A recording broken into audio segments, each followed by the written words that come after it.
Night of the 22nd, went to bed, and at 3 o'clock in the morning, the Lord picked me up and dropped me off in a prison cell in hell with stone walls and bars, just like you would imagine a cell. And I didn't realize where I was at that moment, but I noticed immediately the heat was incredible heat, that I should have been incinerated and died right away, but I was still living through this heat. I looked and I noticed there were these two creatures in the cell. They were reptilish in appearance, huge, about 12 or 13 feet tall, large jaw, big teeth, huge claws, and they were pacing like a caged bull in the cell. They were talking amongst each other, blaspheming God and cursing God. So when I saw these creatures, I didn't realize immediately they were demons, but that's what they were, fallen angels or demons. And they had a hatred for God and for myself. And they immediately directed their hatred towards me and picked me up and threw me into the wall. I felt my bones break. The other one picked me up and shredded my flesh with his claws, just tore up my flesh. And you know, my wife and I like to work out and take care of ourselves and eat right, and now none of that mattered because the body was just being destroyed. You know, And I felt quite a bit of the pain, but again, on the way back, the Lord explained that He withheld a lot of the pain from me so that I wouldn't have to experience the full brunt of it, but enough of it to let people know there is literal pain felt in hell.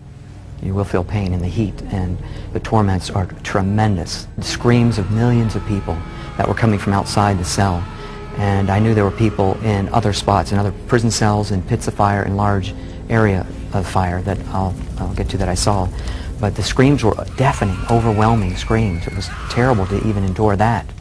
But you couldn't escape it. It's just so loud and piercing. So that was one of the things. I managed to move. I noticed I had no strength in my body at all. You have no strength in hell. So I managed to somehow crawl. That's as much energy as I could get to make a move. And apparently they let me. I crawled out of the cell. And in one direction, it's completely pitch black, a darkness that was beyond any darkness that you'd feel here on earth. I looked the other direction, and there was flames of fire leaping high into the sky. It was off in the distance. I knew it was about 10 miles away, this huge raging pit of fire. And it lit up the skyline just enough to see the desolate, barren wasteland. Nothing green, no life of any kind, just all barren and desolate. But after that, I was picked up and taken out of that cell and placed over near the pit of fire. And it was enormous, about a mile across, raging flames. And I could see the outlines of people in this fire, screaming. They were being burned in the fire and torment. I didn't want to go in there. It was already hot enough, but I knew I just didn't want to go into the flames. That's a terrible thing to have to suffer, and these people were burning. And there were demons all around this cell pushing the people back in as they tried to claw their way out. They really couldn't get out anyway, but the demons were just there shoving them back in. I felt so awful for the people, but also for myself. And I looked around, and I could see all these demonic creatures all around me, lined around the cavern of these walls. They're all different sizes and shapes. There were some huge, some small. There were spiders, there were maggots and worms, and big snakes, everything disgusting that you would not want to be around. And they're all there with a hatred for you. You felt this hatred emanating from them. You have a knowledge. You understand eternity there. I could understand that I was there. I would never, ever get out. Never. And the pains that you suffer are really awful there. But the worst thing really is the separation from God and the hopelessness that you'll never get out. And that's why the Lord wanted me to experience that I didn't know Him, to call on Him, because He wanted me to experience what they feel, hopelessly lost, that you'll never get out.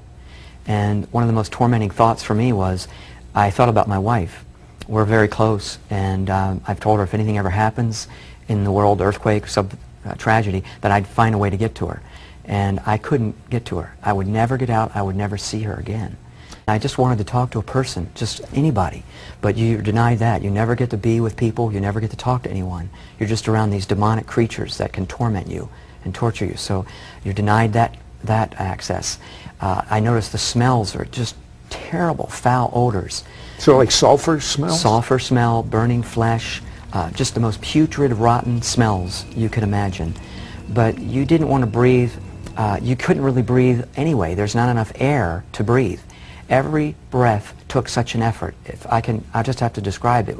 I breathed like this. It was like, every breath you could barely get. And I thought, I'm going to die any second from not enough air. But you have to go on living without enough air. All terrible thirst, absolute, so dry. My mouth was like I hadn't drank in weeks a drop of water. And that's how it is for eternity. There's no water in hell, Zechariah 9:11. And in Luke, the rich man talked about he wanted just one drop of water, how precious it would have been. And that's what it was like. Just a drop was so precious.